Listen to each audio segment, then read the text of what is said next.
Haleluya. Selamat pagi Bapak Ibu Saudara yang terkasih di dalam Tuhan Yesus. Selamat bertemu kembali di menu sarapan GPDI Situbondo. Bersyukur kepada Tuhan Yesus yang masih memberikan kita nafas kehidupan dan kesehatan sehingga kita masih bisa menikmati berkat Tuhan yang Tuhan limpahkan kepada kita. Bersyukur juga kepada Tuhan Yesus melalui Bapak dan Ibu Gembala yang masih memberikan kepercayaan kepada saya untuk berbagi tentang firman Tuhan yang berlaku di dalam kehidupan saya. Bapak Ibu Saudara, mari kita memulai aktivitas kita pada pagi hari ini dengan membaca Alkitab kita masing-masing yang nanti akan menjadikan bekal kita untuk menghadapi hari ini dan hari-hari yang akan datang. Mari kita buka satu atau dua ayat. Kita buka dari 1 Korintus 6 ayat 19 sampai 20. 1 Korintus ayat yang ke-6, pasal yang ke-6 ayat yang ke-19 dan 20. Saya akan bacakan untuk Bapak Ibu Saudara. Atau tidak tahukah kamu bahwa tubuhmu adalah bait Roh Kudus yang diam di dalam kamu, Roh Kudus yang kamu peroleh dari Allah, dan bahwa kamu bukan milik kamu sendiri, sebab kamu telah dibeli dan harganya telah lunas, dibayar. Karena itu muliakanlah Allah dengan tubuhmu. Haleluya. Bapak Ibu Saudara yang terkasih di dalam Tuhan Yesus, hari ini adalah tanggal 9 September tahun 2020. Kalau kita mengikuti agenda di dalam negara kita, negara Indonesia, maka tanggal 9 September ini adalah Hari Olahraga Nasional atau Haornas. Maka di dalam khotbah kita hari ini, pagi hari ini, saya akan berikan judul Ayo Berolahraga. Bapak Ibu Saudara yang terkasih di dalam Tuhan Yesus, kalau kita buka dari Kamus Besar Bahasa Indonesia, olahraga itu artinya adalah gerak badan untuk menguatkan dan menyehatkan tubuh. Nanti ada juga olahragawan. Olahragawan itu bisa berarti orang yang suka olahraga, tapi juga bisa orang yang mengikuti pertandingan. Atau terkadang orang yang suka mengikuti pertandingan itu kita sebut sebagai atlet. Tetapi di dalam 9 September ini bukan hari atlet nasional, tetapi kita Indonesia menamakan adalah Hari Olahraga Nasional. Artinya bahwa ini mengajak seluruh orang Indonesia, warga negara Indonesia termasuk kita untuk melakukan olahraga, yaitu gerak badan untuk menguatkan dan menyehatkan tubuh. Kalau kita buka dari Wikipedia Indonesia tentang sejarah Hari Olahraga Nasional, itu ditetapkan dengan keputusan Presiden nomor 64 tahun 85, dan ini sebenarnya adalah menandai dari Pekan Olahraga Nasional yang pertama yang diselenggarakan di Indonesia, yaitu tanggal 9 sampai 12 September di Surakarta tahun 48. Nah, tujuan diadakannya PON waktu itu adalah ada beberapa tujuan. Salah satunya adalah untuk mengajak seluruh warga negara Indonesia berolahraga bagi kesehatan. Itu yang pertama. Dan yang kedua adalah berupaya untuk menggerakkan masyarakat untuk hidup sehat melalui Keputusan Menpora RI nomor 18 tahun 2017. Bapak Ibu Saudara, di dalam kekristenan, apa yang dikatakan tentang olahraga, atau Alkitab berkata apa tentang olahraga? Bapak Ibu Saudara, kalau tadi ayat yang pertama tadi, bagian dari Alkitab yang kita baca dari 1 Korintus 6 ayat 19 sampai 20, di situ dikatakan bahwa tubuh kita adalah bait Roh Kudus yang diam di dalam kamu, dan Roh Kudus yang kamu peroleh dari Allah, dan bahwa kamu bukan milik kamu sendiri. Dan ayat yang ke-20 di situ ditegaskan lagi, sebab kamu telah dibeli dan harganya telah lunas, dibayar. Karena itu muliakanlah Allah dengan tubuhmu. Di ayat yang ke-20 jelas, di 1 Korintus 6 ayat 20 jelas dikatakan di situ, muliakanlah Allah dengan tubuhmu. Bapak Ibu Saudara, ketika kita berolahraga ada dua mindset yang sebenarnya kita terima, yaitu yang pertama, berolahragalah supaya sehat, atau yang kedua, ayo kita berolahraga karena Tuhan sudah memberikan kesehatan.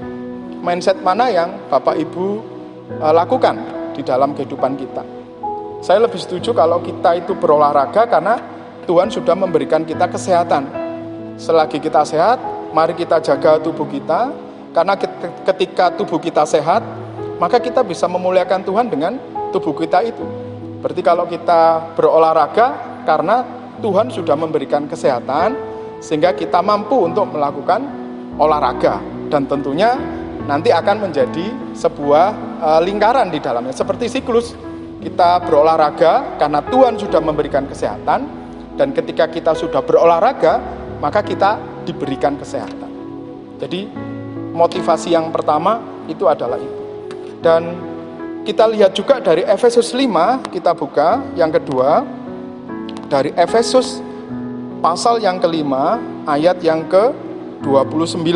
Saya akan bacakan untuk Anda, untuk Bapak Ibu Saudara yang di rumah.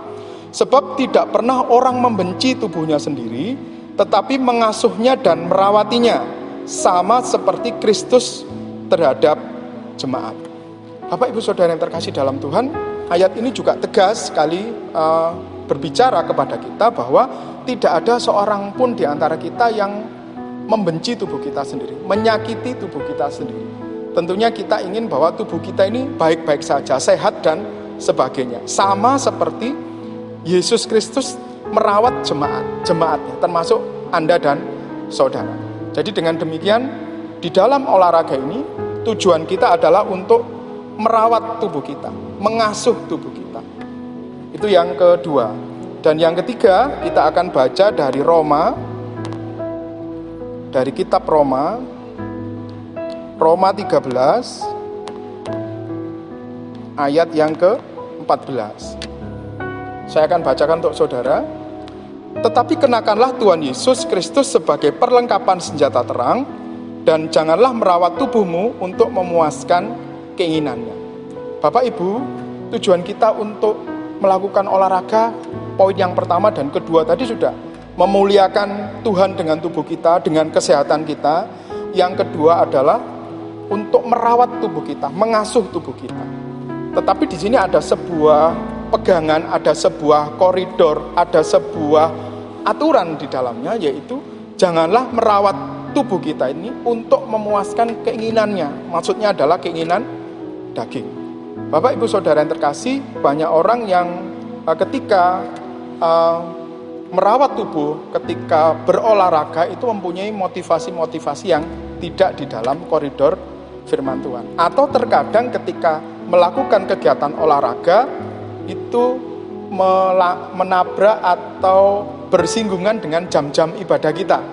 Terkadang ada orang terus, kenapa kok enggak ke gereja atau ke ibadah?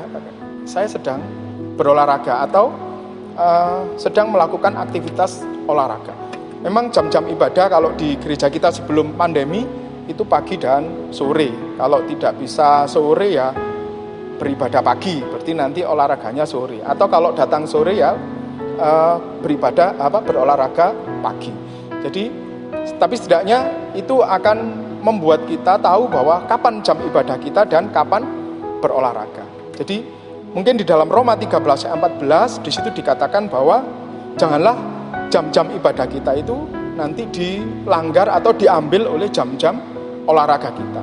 Jadi, jangan kita merawat tubuh kita untuk memuaskan keinginan kita sendiri. Tapi kita perlu tahu bahwa kita harus mengutamakan Tuhan di dalam jam-jam, terutama di dalam jam-jam ibadah kita, sehingga ini tidak akan menjadikan kita memuaskan keinginan kita. Jadi kita suka sekali olahraga sampai kita melupakan Tuhan dan jam-jam ibadah kita. Bapak Ibu Saudara yang terkasih, ini adalah sebuah hal yang sederhana. Memang di dalam Alkitab kata olahraga itu hanya disebutkan dalam 2 kali olahraga. Itu kita bisa lihat di dalam 2 Timotius 2. Kita akan buka bersama 2 Timotius 2 ayat yang ke-5. 2 Timotius 2 ayat yang ke-5. Saya bacakan. Seorang olahragawan hanya dapat memperoleh mahkota sebagai juara apabila ia bertanding menurut peraturan-peraturan olahraga. Tadi ada 2, olahragawan dan olahraga. Tetapi konteks di sini tentunya adalah seorang atlet. Atlet itu orang yang ikut dalam pertandingan, dan kalau kita baca dari 2 Timotius 2 itu konteksnya adalah panggilan untuk ikut menderita. Maksudnya adalah di dalam kita mengikut Yesus ada sebuah harga yang harus kita bayar. Nah, Bapak Ibu, kembali ke konteks kita tentang olahraga, karena kita hari ini tanggal 9 September dan ini adalah hari olahraga nasional, tentunya kita bisa mengambil kesimpulan dari semuanya ini. Jadi yang pertama, kalau kita lihat dari 1 Korintus 6 ayat 19 1 Korintus pasal 6 ayat 19 sampai 20 dikatakan olahraga itu adalah untuk memuliakan Tuhan. Dan tubuh kita adalah bait Roh Kudus. Jadi kita harus bisa menjaganya supaya tetap sehat. Sehingga kita bisa memuliakan tubuh kita dengan olahraga kita, dengan tubuh kita yang sehat. Orang akan melihat, oh tubuhnya sehat, oh berarti dia suka olahraga, dan Tuhan Yesus sudah memberikan kita tubuh itu sebagai bait Roh Kudus dan kita sudah memeliharanya. Di Efesus 5 ayat 29 tadi juga kita sudah belajar bahwa kita merawat tubuh kita dan mengasuhnya dan merawatinya.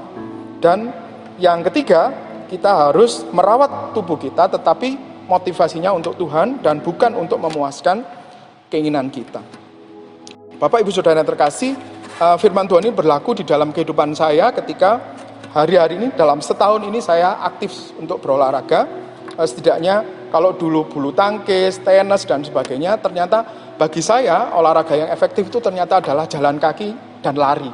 Jadi kalau masih mampu lari, saya lari, tapi kalau ada kegiatan atau badan tidak enak, saya akan berjalan.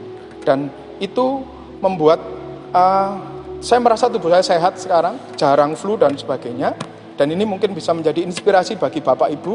Saya setiap hari bisa menempuh jarak sekitar 3-4 kilo, atau setidaknya saya harus 400 kilokalori di dalam setiap hari. Dan itu menjaga tubuh saya tetap di antara 65 sampai 70 kilogram. Kalau dulu 81 kilogram.